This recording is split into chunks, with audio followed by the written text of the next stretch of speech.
मिनश्शैतानिर्रजीम बिस्मिल्लाहिर्रहमानिर्रहीम। कुल आऊज़ु बिरब्बिल नास मलिकिन नास इलाहिन नास मिन शर्रिल वस्वासिल खन्नास अल्लज़ी युवस्विसु फ़ी सुदूरिन नास मिनल जन्नति वन नास। तमाम सुनने वालों देखने वालों को अस्सलामु अलैकुम। दोस्तों, अल्लाह पाक से दुआ है कि अल्लाह पाक हम सब पर ख़ास करम फरमाए। अल्लाह पाक हमें रिज़्क़े हराम से बचाए, हमें अल्लाह पाक उस सफ़ में खड़ा करे जो लोगों के लिए आसानियाँ पैदा करते हैं। दोस्तों, आज का जो हमारा टॉपिक है वो उसमें आर्टिकल 126 कानून शहादत का तज़किरा है, स्पेसिफ़िक रिलीफ एक्ट का तज़किरा है और ये बड़ा ही इम्पोर्टेंट एक फ़ैसला है सुप्रीम कोर्ट ऑफ पाकिस्तान का 2019 SCMR 974। इसके ऊपर ये बेस कर रहा है। सारी स्टोरी जो है वो इसी की चल रही है। आइए आज की हम गुफ्तगू का आगाज़ करते हैं। 2019 SCMR 974 के मुताबिक पटिशनर्स के कौंसल का कहना है कि पटिशनर के वालिद, जिसका नाम अब्दुल आज़म था, और अब्दुल आज़म ने अमीनुल्लाह के साथ एक मुआहदा फ़रोख्त जनवरी 1978 को किया गया था।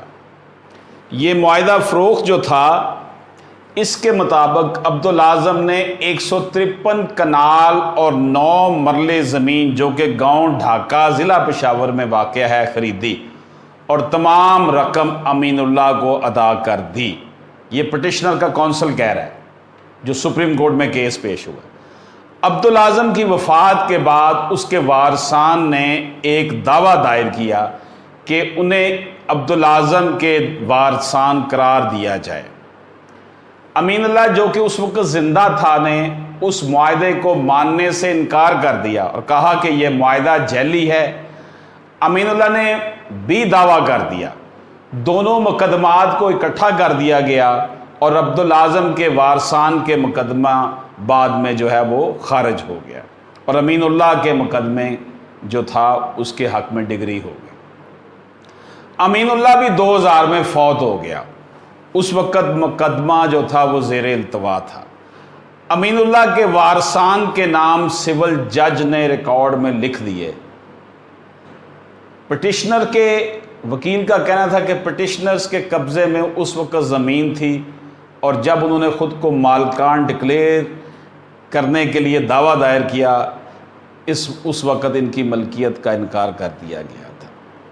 अब दोस्तों, हुआ ये कि अब्दुल आज़म का ये कहना, अब्दुल आज़म के वारसान का ये कहना कि हमारे अब्बा ने 153 कनाल 9 मरले ज़मीन ख़रीदी थी अमीनुल्लाह से। अब जब ये मुआहदा हुआ 1978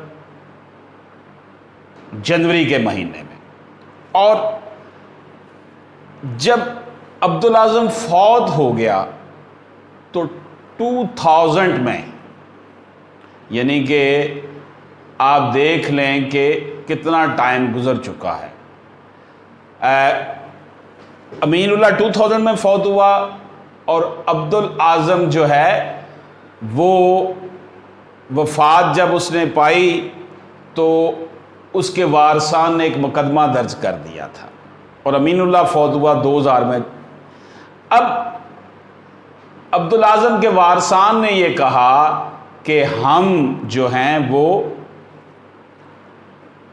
हमें वारिस डिक्लेयर किया जाए। हमारे वालिद ने ये मुआहदा बै किया हुआ था इसके साथ, अब्दुल आज़म के साथ, लेकिन जब वो इस्तक़रार हक़ का दावा तबील मुख्तस लेकर अदालत में गए अब्दुल आज़म के वारसान उस वक़्त अभी अमीनुल्लाह ज़िंदा था, ये 2000 की बात है। तो अमीनुल्लाह ने कहा जनाब मेरा तो ऐसा कोई मुआहदा ही नहीं इनके दरमियान। बहरहाल इनका मुआहदा खारिज हो, इनका जो था केस खारिज हो गया और अमीनुल्लाह का डिग्री हो गया। ये सूरत हाल बनी थी। अब यहाँ पर मैं आपको असल बात बताता हूँ, वो ये थी कि जो अब्दुल आज़म ने अपनी ये ज़मीन जो थी ये किराए पर दी हुई थी। अब्दुल आज़म ने ये किराए पर ज़मीन ली हुई थी अमीनुल्लाह से और बाद में उसका फेक बनवा लिया मुआहदा। पिटिशनर्स के वकील ने कानून शहादत के आर्टिकल 126 का हवाला दिया और ट्रांसफ़र ऑफ प्रॉपर्टी एक्ट 1882 के सेक्शन 53A का हवाला दिया कि सेल एग्रीमेंट को परफॉर्म किया जा चुका था और पिटिशनर उस वक़्त ज़मीन पर काबज़ थे और यूं अगर अमीनुल्लाह के मुताबिक पिटिशनर्स मालक ना थे तो इस बात को साबित करना अमीनुल्लाह की ज़िम्मेदारी थी। पिटिशनर्स के वकील ने मज़ीद कहा कि अमीनुल्लाह का बेटा अरशद खान DW3 इस बात का इकरार कर चुका है कि ज़मीन पिटिशनर्स के कब्ज़े में थी। वसीका नवीस जो पेश किया गया मोहम्मद सईद दुरानी PW3 ने भी इस बात का इकरार किया था कि यह वाकई मुआहदा हुआ था और सेल एग्रीमेंट 20 साल पुराना था। पिटिशनर्स के वकील का कहना था कि इसलिए पिटिशनर्स को कानून शहादत के आर्टिकल 100 का फ़ायदा दिया जाना चाहिए। जबकि दूसरी तरफ रिस्पोंडेंट के वकील का कहना था कि पिटिशनर्स के खिलाफ 3 अदालतों ने यानी ट्रायल कोर्ट ने, डिस्ट्रिक्ट कोर्ट ने और हाई कोर्ट ने जो है वो इनके खिलाफ फैसले दिए हैं और वो इनमें किसी किस्म की खामी भी नहीं बता सके कि इन फैसलों में क्या खामी है। वकील का कहना था कि अमीनुल्लाह ने इनकार किया कि उसने कोई ऐसा मुआहदा नहीं किया और ना ही पिटिशनर्स ने मुआहदा के गवाहान जावर खान और हाजी जुमा खान को पेश किया। जिस वक्त केस किया गया था उस वक्त जावर खान तो फौत हो चुका था जबकि दूसरा गवाह जुमा खान जिंदा था, लेकिन उसे भी पेश नहीं किया गया। जबकि मोहम्मद सईद दुरानी PW3 वसीका नवीस ना है, इसके पास वसीका नवीसी का लाइसेंस भी नहीं है। मोहम्मद सईद दुरानी तो अब्दुल आज़म का मुलाजम है। फाजिल वकील का कहना था कि पिटिशनर्स की जानब से दायर शुदा डिक्लेरेशन का दावा काबिल समात ना हो और ऐसा स्पेसिफिक रिलीफ एक्ट 1877 के सेक्शन 42 के मुताबिक है। फाजिल वकील का कहना था कि पिटिशनर्स को पता था कि अमीनुल्लाह फौत हो चुका था और रिकॉर्ड पर भी उन्होंने अमीनुल्लाह को जो है वो रिस्पोंडेंट बनाया, जो कि गलत है। इसके लिए फाजिल कौंसल ने जो है वो 2007 SMER 1560 का हवाला भी दिया। दोनों तरफ के वकला को अदालत ने सुना और रिकॉर्ड पर मौजूद दस्तावेजात का जायज़ा लिया गया। सबसे पहले इस सवाल के section 42 of specific relief act के बाद दावा इस्तक़रार हक काबिल इस्तेमाल है या नहीं है। अब्दुल आज़म के वारसान की तरफ से जो दावा फाइल किया गया उसमें वो मानते हैं कि उसकी ज़मीन की मलकियत जो है अमीनुल्लाह की थी, लेकिन वो मुआहदा बै के ऊपर इन्हिसार करते हैं। ताहम उन्होंने स्पेसिफिक रिलीफ एक्ट के तहत उस एग्रीमेंट पर अमल दरामद ना करवाया। यानी कि स्पेसिफिक रिलीफ एक्ट के तहत उन्हें अगर वो कोई मुआहदा था तो उसे अमल दरामद करवाना चाहिए था, जो उन्होंने अमल दरामद नहीं करवाया। और उसमें जो लूज पोल थे वो ये थे कि जो गवान 2 बताए गए थे उनमें से एक जिंदा था, तब भी उन्होंने उसे पेश नहीं किया। सेक्शन 42 ताहम उन्होंने स्पेसिफिक रिलीफ एक्ट के तहत उस एग्रीमेंट पर अमल दरामद ना करवाया। सेक्शन 42 जो है स्पेसिफिक रिलीफ एक्ट के कानून के मुताबिक तमाम रिलीफ अदालत से मांगने चाहिए थे, लेकिन पिटिशनर ने नहीं मांगे थे। पिटिशनर्स इस्तक़रार हक चाहते तो इन्हें पहले करार तो दिलवाया जाना कि इनके वालिद अब्दुल आज़म मालिक था, यानी कि पिटिशनर जो है वो वारसान बनना चाहते हैं अपने अब्बा की प्रॉपर्टी के, लेकिन पहले ये तो साबित करें ना कि अब्बा ने वो ज़मीन खरीदी थी या नहीं खरीदी थी। दूसरा, फिर इनकी वफात के बाद वो ज़मीन के मालिक बन गए, लेकिन पिटिशनर ने ऐसा नहीं किया था, जिसकी वजह से इनकी पिटिशनर खारिज हो गई थी। यानी उन्होंने पहले अपना स्पेसिफिक रिलीफ एक्ट के तहत उसकी इम्प्लीमेंटेशन करवानी चाहिए थी उस एग्रीमेंट की। ताहम पिटिशनर्स का जो काउंसिल था ने बहुत ज़्यादा जो है वो दीगर जो है वो उनके ऊपर जो उन्होंने जोर दिया, बातों के ऊपर दीगर ग्राउंड्स पर जोर दिया। अदालत ने उसको कंसिडर किया। सेल एग्रीमेंट 7 जनवरी 1978 को हुआ था। 12 जनवरी 1997 को जब सूट फाइल हुआ तब उस वक्त ये सिर्फ 19 साल पुराना था। इसलिए प्ली जो कि आर्टिकल 100 आप कानून शहादत के तहत 30 साल वाली ली गई है, ये इस पर पूरा ना उतरती है। सेल एग्रीमेंट को भी प्रूव नहीं किया गया। अमीनुल्लाह को फरोख्त कुनिंदा कहा गया। उसने ख़ास तौर पर इनकार किया था कि उसने ऐसा कोई फ़रोख्त का मुआहदा नहीं किया था। अमीनुल्लाह की इस बात को गलत साबित करने की कोई कोशिश नहीं की गई। अब जबकि मुबैना ख़रीदार अब्दुल आज़म और मुबैना फ़रोख्तकार अमीनुल्लाह दोनों फौत हो चुके हैं, ये कहना बेसूद है कि वो इस मुआहदे की एग्जीक्यूशन ना करवा सके। 2 गवाह जिनमें एक जुमा खान जो कि जिंदा भी था को भी अदालत में पेश ना किया गया। वसीका नवीस जो बताया गया है जिसने असल में मुआहदा लिखा था वो भी वो असल शख्स ना था। हम इस बात को मानते हैं, यह अदालत की ऑब्जर्वेशन है, हम इस बात को मानते हैं जब मुआहदा हुआ था उस वक्त कानून शहादत का ये कानून नाफज था। एविडेंस एक्ट 1872 नाफज था, लेकिन 1872 एविडेंस एक्ट के मुताबिक भी केस को साबित नहीं किया गया, जबकि सेल एग्रीमेंट को साबित नहीं किया गया इस एविडेंस एक्ट 1872 के तहत, जबकि ट्रांसफर ऑफ प्रॉपर्टी एक्ट 1872 के सेक्शन 68 का फायदा भी नहीं दिया जा सकता।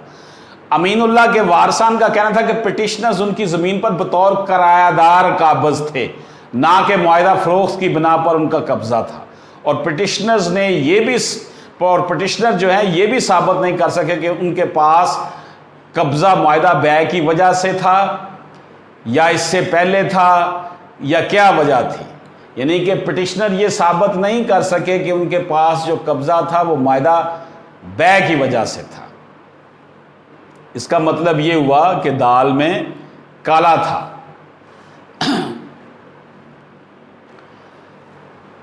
पिटिशनर्स ने अब अमीनुल्लाह का टाइटल जो है ना पिटिशनर्स ने मान लिया था।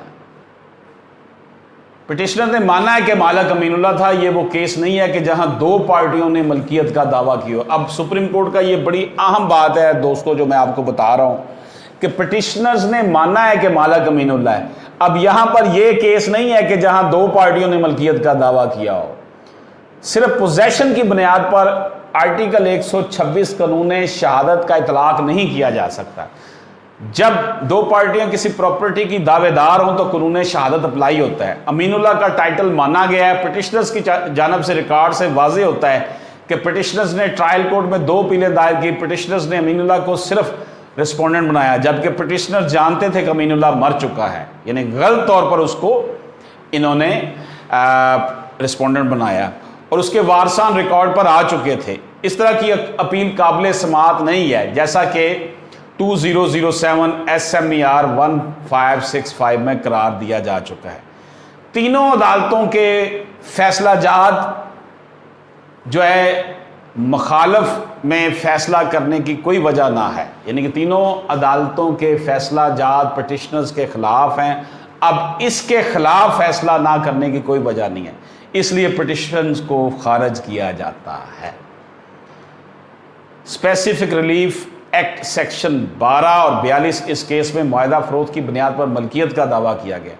डिफेंडेंट की तरफ से यह कहा गया कि मुआहदा जाली है। ट्रायल कोर्ट ने पिटिशनर्स का दावा खारिज कर दिया। पिटिशनर्स ने यह माना है कि मुकदमा की जो ज़मीन है वो डिफेंडेंट की मलकियत थी और पिटिशनर्स ने एक मुआहदा फरोख्त पर इन्हिसार किया। मुआहदा फरोख्त जो कि टाइटल डॉक्यूमेंट ना है, इस मुआहदा फरोख्त की तमील मुख्तस भी ना करवाएगी। पिटिशनर्स दर हकीकत 2 तरह का इस्तक़रार हक चाहते हैं। पहला ये कि उनका वालिद ज़मीन का मालिक था, दूसरा ये कि उसकी वफ़ात के बाद वो मालिक बन गए। ये इस तरह का हक चाहते थे पिटिशनर जो थे। पिटिशनर्स का मुकदमा फेल हो जाता है इस ग्राउंड पर कि उन्होंने मुआहदा फरोख्त की तमील मुख्तस नहीं करवाई। ट्रांसफ़र ऑफ प्रॉपर्टी एक्ट का सेक्शन 54 के तहत मुआहदे की तामील नहीं करवाएगी। जो वो 2 गवाहान थे इनमें से एक जिंदा था, वो भी पेश नहीं किया गया। जो शख्स बतौर वसीका नवीस पेश किया गया ये वो शख्स था जिसने मुआहदा लिखा ही नहीं था। पिटिशनर साबित नहीं कर सके कि उनका वालिद इस मुआहदे की रूह से इस मालिक ज़मीन का मालिक बना। पिटिशनर्स के वालिद ने अपनी ज़िंदगी में कभी भी दावा फाइल नहीं किया और पिटिशनर ने 19 साल बाद दावा फाइल किया, जो कि ज़ायदुल मियाद है। उन्होंने माना है कि डिफेंडेंट मालिक था। इस मुआहदा फ़रोख्त से पहले मौजूदा केस दो फ़रीक़ैन के दरमियान मलकियत का तनाज़ा नहीं है, यानी कि ये जो दावा है, केस है, ये मलकियत का दावा नहीं है। उन्होंने माना है कि डिफेंडेंट मालिक था पिटिशनर्स ने। इस मुआहदा फ़रोख्त से पहले मौजूदा केस दो फ़रीक़ैन के दरमियान मलकियत का तनाज़ा नहीं, क्योंकि पिटिशनर्स के पास टाइटल ना था, इसलिए सिर्फ कानून शहादत आर्टिकल 126 की बिना पर सिर्फ पिटिशनर्स का फ़ैसला ये साबित नहीं करता कि वो मालिक हैं। उन्होंने 126 इन पर 126 आर्टिकल ऑफ कानून शहादत लागू ना है। दोस्तों, ये जो स्टोरी आपके सामने बयान हुई है, इसमें दो तीन चार चीज़ें बड़ी वाज़ेह तौर पर सामने आई हैं कि एक शख्स ने ज़मीन का एक मुआहदा बनाया और फौत हो गया। उसके फौत होने के बाद उसके वारसान ने कहा कि हमारे अब्बा ने ये ज़मीन जो हमारे कब्ज़े में है, ये फ़लाँ शख्स अमीनुल्लाह से ख़रीदी थी, ये अब हमारे नाम कर दी जाए। अब अमीनुल्लाह ने कहा कि मैंने तो कोई ऐसा मुआहदा किया नहीं था, अमीनुल्लाह तो ज़िंदा था। ट्रायल कोर्ट में केस चला, एपीलेट कोर्ट में आया, डिस्ट्रिक्ट एपीलेट कोर्ट में, हाई कोर्ट में आया, तीनों जगहों पर फैसला जो है वो काबज़ीन के ख़िलाफ़ हो गया। तो अदालत ने जो ऑब्जर्वेशंस दी कि ये मामला जो था, इसमें दो फ़रीक़ैन के दरमियान मलकियत का तनाज़ा नहीं है, क्योंकि ये टाइटल डॉक्यूमेंट नहीं है मुआहदा जो है। इस मुआहदे में तो उन्होंने ये कहा है कि हमने इनसे ख़रीदी थी, हम किराएदार थे, हमने इनसे ख़रीद ली थी, इसलिए इस पर कानून शहादत आर्टिकल के मुताबिक फ़ैसला नहीं किया जा सकता। अब ये जो आपकी खिदमत में ये फ़ैसला था, जो इसके हवाले से आपके सामने गुफ्तगू की है, उम्मीद है कि आपको ये पसंद आई होगी। इजाज़त दीजिए, अल्लाह हाफ़िज़।